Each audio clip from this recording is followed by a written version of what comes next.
Get ready for a deep dive.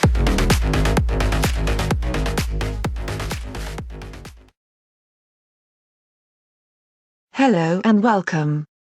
I'm Gemma Vale. And I'm Mark Madalino. Dewmonic Abyss has chosen to target storyboard artist April Davis for sexual harassment on Twitter.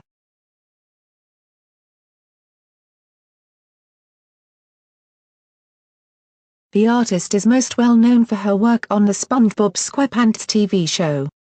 The harassment appears to have started when Dewmonic Abyss became upset that Mrs. Davis declined to join in on his harassment of a YouTube creator named Cavity Sam.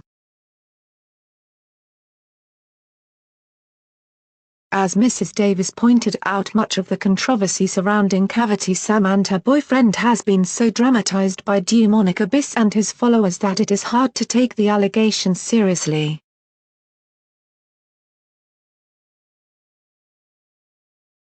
Mrs. Davis also pointed out to William that she works in children's entertainment and has pleaded for him to stop with his sexually inappropriate comments. This was Dewmonic Abyss's response.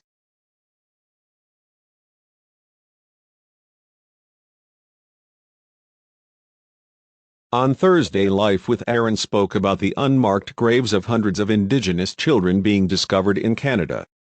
He also brought up the subject of multiple churches on Indian land that have burned down in the last few weeks.